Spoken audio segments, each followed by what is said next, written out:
invitación. Es una sensación ambivalente la de estar acá hablando de este tema. O sea, por un lado, obviamente, la alegría de compartir este panel con todos estos compañeros y compañeras y en este lugar, en la universidad pública. Y por otro lado, obviamente, la evidente tristeza que genera sentir ese loop, ¿no?, de la historia, de estar nuevamente hablando de qué hacer con el FMI, de qué hacer con una inminente crisis de la deuda.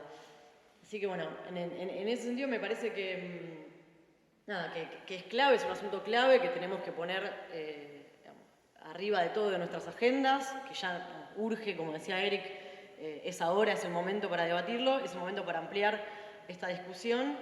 Así que bienvenida a toda discusión, sobre todo en estos espacios, como decía, de la universidad pública y con las organizaciones y lleno de militantes. También en ese sentido me parece que hay que decirlo en un ámbito de militancia. Si bien mencionaba lo del loop de la historia, también recoger el guante, ¿no?, con el optimismo de la voluntad que nos queda y pensar que hay también elementos nuevos y que no toda situación se repite de la misma manera, que si bien estamos atravesando una crisis que tiene mucha similitud con otras crisis de deuda, tiene también sus particularidades y un poco en eso me quería enfocar, ¿no? Como cuáles son algunos elementos que ya salieron en otras intervenciones, evidentemente, como somos muchos, nos vamos a repetir un poco sin duda, pero bueno, quería destacar eso, ¿no? Como cuáles son los elementos novedosos sobre los que nos podemos parar para pensar nuestras intervenciones y también la actualización de las consignas, la actualización de la caracterización que hacemos del momento que estamos viviendo. Así que en esa clave es que quería mencionar dos puntos en particular. El primero es, sin duda, el estallido regional y los efectos de contagio y cómo se están dando esas luchas en los distintos países de nuestro continente, sobre todo, pero no solo en nuestro continente. Eric mencionaba un montón de otros lugares, un montón de otros países donde también está habiendo movilizaciones contra procesos de ajuste, contra la austeridad, contra los recortes presupuestarios y los servicios sociales. Bueno, Ecuador, Chile, Colombia, Egipto, Haití. En todos esos países hay un componente muy fuerte de rechazo, en concreto al FMI, ¿no? En concreto a lo que son los programas que ha tenido el FMI en las últimas décadas, que tienen actualizaciones, ¿no? El fondo se encargó, y Christine Lagarde sobre todo, se la pasó diciendo que era un fondo renovado, que había cambiado, que ahora se preocupaba por las cuestiones sociales, ¿no? Hubo una retórica de intento de lavado de cara que efectivamente no se verifica y que efectivamente no se estabiliza, ¿no? Hay un rechazo que en Argentina es muy evidente y que contamos con eso a favor, ¿no? Como un fuerte rechazo social generalizado, masivo al Fondo Monetario Internacional, y eso empieza a contagiarse o es parte también de los reclamos y de las movilizaciones masivas en todo el mundo. Eso sin duda va a ser un punto clave que no lo teníamos en cuenta, o sea que cuando hablábamos de la deuda a principio de año y cómo se iba a dar el debate, cómo se iban a dar las discusiones, cómo iba a ser lo que planteara el próximo gobierno, era un elemento que no estaba presente, ¿no? Si bien hay algunos países como Haití, donde la lucha contra el Fondo Monetario y los programas de ajuste no son de 2019, sino que vienen fuertes, por ejemplo, de 2018. Haití tiene movilizaciones desde noviembre de 2018 con paros, con movilización, con cortes muy contundentes.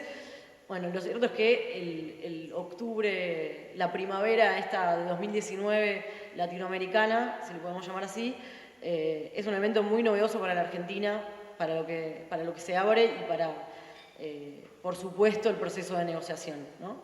Eso me parece que es clave.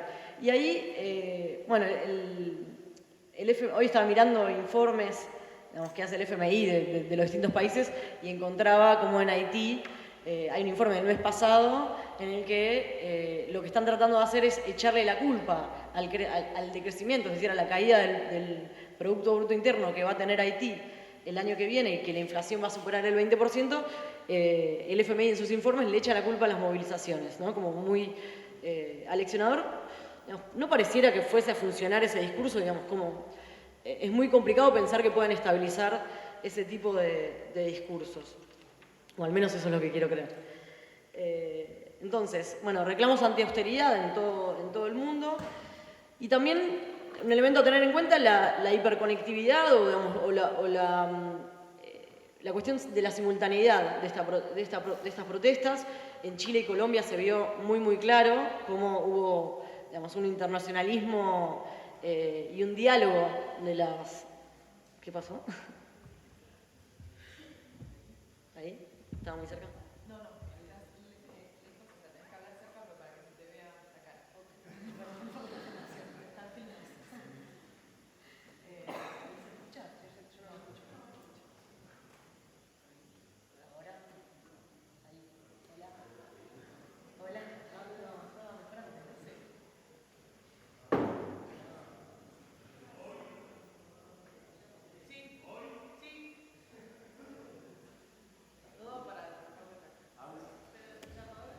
Ahí está.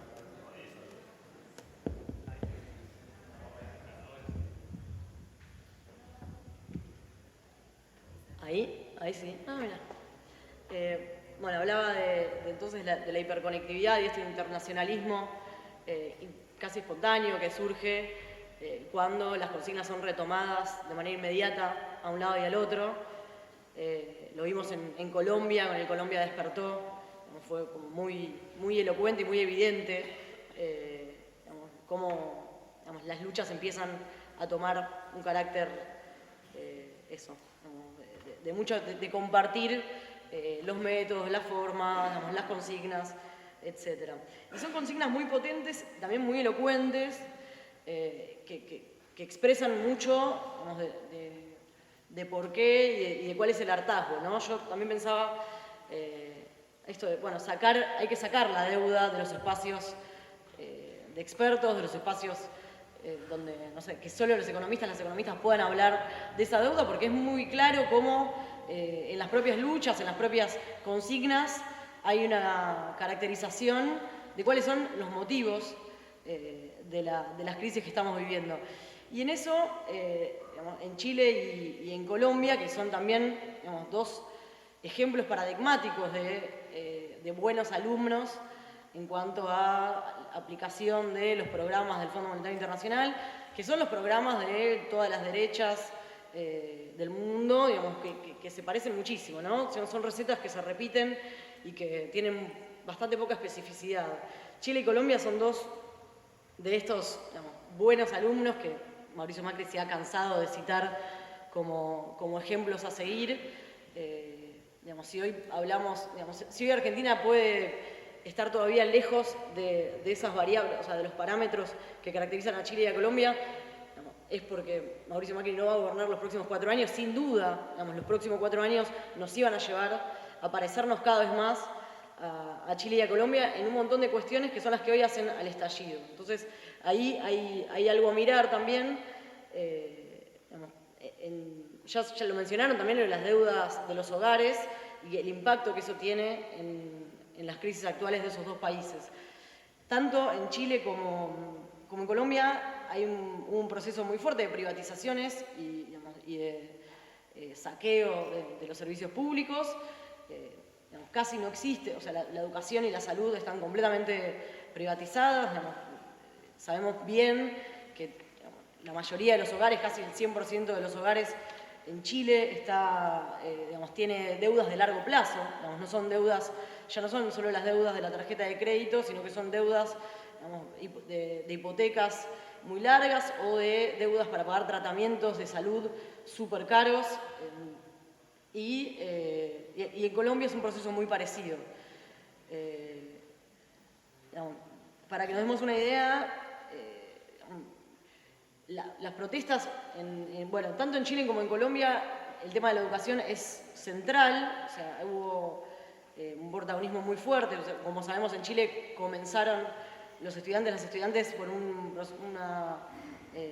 digamos, un reclamo por el aumento de la tarifa del subte, que evidentemente, digamos, no es simplemente la gota que rebalsó el vaso, digamos, la variable que no se puede tener nunca en cuenta, que es cuándo viene el estallido, digamos, hasta dónde pueden aguantar esos pueblos, esos niveles de ajuste. Y, digamos, el protagonismo de los estudiantes sin duda tiene que ver con este proceso de endeudamiento.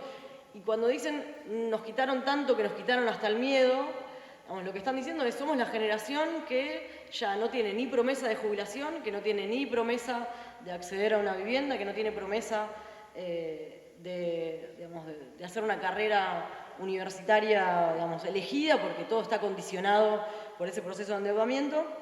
Entonces, bueno, el protagonismo ahí de la juventud creo que tiene mucho que ver con este saqueo y este proceso de privatización extrema y de endeudamiento. Y este endeudamiento, digamos, yo le llamo la nueva teoría del derrame, ¿no? Porque es el derrame de la deuda. Es el derrame de la deuda que ya no es deuda. No, hoy venimos a discutir deuda pública, pero sí o sí tenemos que estar hablando de las deudas privadas, de las deudas de los hogares.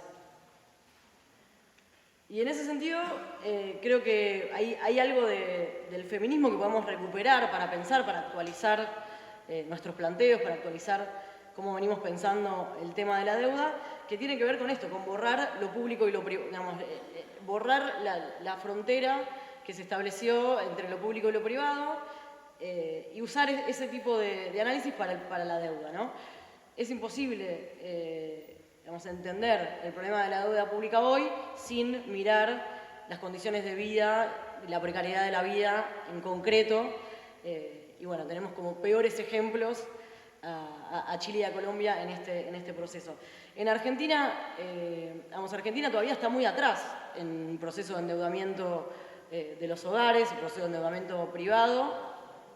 Y sin duda, veían ahí una tierra fértil, digamos, Estados Unidos y el FMI en concreto, digamos, los planes digamos, de endeudamiento, veían en esta región todavía un botín ahí a saquear seguramente, porque los gráficos muestran eso. Argentina es uno de los últimos países en endeudamiento de los sectores populares y de las clases medias, pero íbamos en vías a eso, ¿no? Ya lo mencionaban también Candelaria con los distintos tipos de créditos. Bueno, los del ANSES son muy elocuentes. Hay más de 2 millones de jubilados y jubiladas hoy que le deben al ANSES, digamos, cuando se supone que tienen que ser políticas de incentivo, digamos, de ampliación de los ingresos, y hoy por hoy están siendo digamos, políticas de endeudamiento a tasas de mercado que incluso penalizan a los que menos tienen, porque el ANSES le presta más, digamos, a los jubilados que tuvieron la reparación histórica. Los jubilados que ganan 80.000 pesos por mes pueden acceder a créditos más altos y a menores tasas que los jubilados que cobran la mínima. Ese es el criterio que maneja hoy por hoy el ANSES en Argentina. Entonces decía, bueno, más feminismo para pensar lo público y lo privado y el borramiento de eso. Y por supuesto, más democracia y desde abajo, digamos, para pensar la participación de las organizaciones políticas, de los partidos políticos, del movimiento feminista, en la discusión que se va a abrir ahora sobre la deuda. Y ahí quiero recuperar, digamos, como ejemplo, lo que fue la lucha por el aborto en Argentina, que no solo logró, digamos, ser ejemplar a nivel internacional, digamos, tender lazos impresionantes a nivel organizaciones de todo el mundo, digamos, vemos cómo se generaliza el pañuelo, cómo se generaliza esa lucha, sino también en un proceso de democratización y de debate abierto de cara a la sociedad. Y ahí, digamos, me parece que hay que tomar ese ejemplo para pensar lo que se viene ahora en el Congreso de la Nación. En el Congreso de la Nación hay una comisión bicameral que integran senadores y diputados, digamos, 10 senadores y 10 diputados, que se reúne bastante poco, hay que decirlo, pero que, digamos, podría ser una vía, digamos, a pensar un proceso de audiencias, un proceso donde participemos, donde estén los movimientos de derechos humanos, donde estén los movimientos feministas, donde estén las organizaciones políticas debatiendo qué se va a hacer con la deuda pública, qué se va a hacer con los intereses de la deuda. Me parece fundamental. Así que ahí creo que tenemos, digamos, una breve propuesta, una propuesta pequeña que podríamos tomar para pensar este proceso, no solo el proceso de auditoría, sino también de cara a los próximos años y dar vuelta a la página de la historia que nos ubicó una y otra vez recayendo sobre procesos de endeudamiento que ya sabemos cómo terminan, digamos, con el saqueo de nuestras vidas, con la precarización de la vida, pensar alternativas de ponerle un coto a eso, ¿no? No solo cambiar la ley de administración financiera que hoy, digamos, permitió que el endeudamiento con el Fondo Monetario Internacional no pasara por el Congreso, sino también a futuro, digamos, ¿para qué nos podemos endeudar? Digamos, ¿para qué nos podemos endeudar? ¿En qué moneda nos podemos endeudar? Todas son cuestiones que tienen que estar abiertas, tienen que ser debates de cara a la sociedad, donde participemos todas y todos y todes, no solo los especialistas, no solo quienes se erigen como especialistas. Nada, creo que estamos con eso, el tiempo justo.